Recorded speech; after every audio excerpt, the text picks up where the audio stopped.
Welcome back, everybody, to Let's Talk About Sleep. I'm not going to show the book today, but the picture of it is right over there. Right there. Second book is on its way, so keep an eye out for that. As we get closer to 1,000 subscribers, one person at random will get a signed copy of Let's Talk About Sleep. But you got to be in it to win it, so make sure you subscribe. Please share this with your friends and family. Please click like if you liked it. And as always, these videos are for education only. So today's topic is another study. Sometimes I make these videos on interesting studies and things I read. This one came out of the Journal of Clinical Sleep Medicine, which is our kind of like one of our two main journals in the sleep world. That and Sleep is the other name for the other journal. Both are very well read, very well respected. So this is a pretty important study. So in the July 12th issue, there was a documentation of a 31% decline in the use of prescription sleep aids, or common sleep aids, I should say, from 2013 to 2018. Okay, and the thought from the authors in this paper is that it's linked to the kind of increased awareness that these medications, what they can do.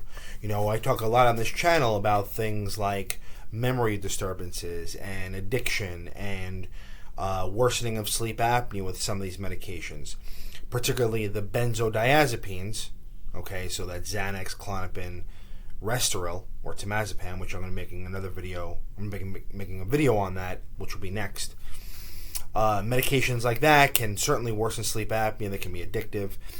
Things like Ambien, Sonata, right? They're known to cause sleepwalking or be associated with sleepwalking, can affect memory, not good stuff. Plus, they can also worsen sleep apnea. So, as time has gone on and people have realized, both doctors and patients have realized that these medications, they do work, but they have negative consequences potentially. A lot of people have been saying, and even my own patients tell me, look, I don't want to go on a sleep medication, or I don't want a prescription aid, which I completely am on board with. So later in the study, they talk about how things like behavioral treatments have become much more popular, and that's either going to see somebody for cognitive behavioral therapy for insomnia, or CBTI, or going online and getting a program that can do that.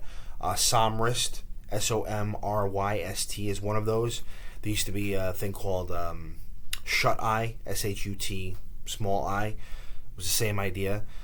These programs, they basically will give you the timing, the tools, the schedule to follow to try to help treat your insomnia with behavioral changes, timing changes, things of that nature. You definitely have to tell your doctor you're doing it, though, because if you go too far with this or too aggressively with this, it can lead to, and people with bipolar, it can lead to a manic episode. So you want to be careful about the sleep restriction part of behavioral management. If you have questions on that, I have a whole bunch of videos on cognitive behavioral therapy. But the point here, though, is that these authors were saying is that basically the whole point of this is that this is a good thing, right? That people's reliance on sleep medications has gone down, but that's not to say that they're bad for everybody, right? There are some patients who need these medicines. One of the lead authors out of UCSD, he made the point that it's look, yes, these sleep medications do have risks, but also so does severe insomnia, right? So it's kind of one of those things where we as physicians or clinicians, we have to kind of balance, all right, what's worse, the person not sleeping or the person sleeping well but having potential problems down the road? And that's kind of a discussion that has to have with our patients.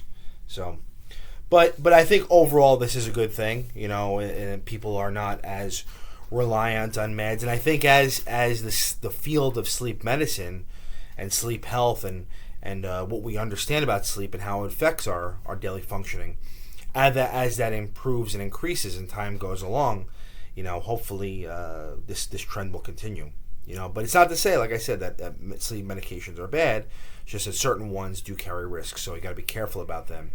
And as I tell my patients, the answer to sleep problems is not necessarily to just take a medication, throw it at you and say, okay, here, you're done.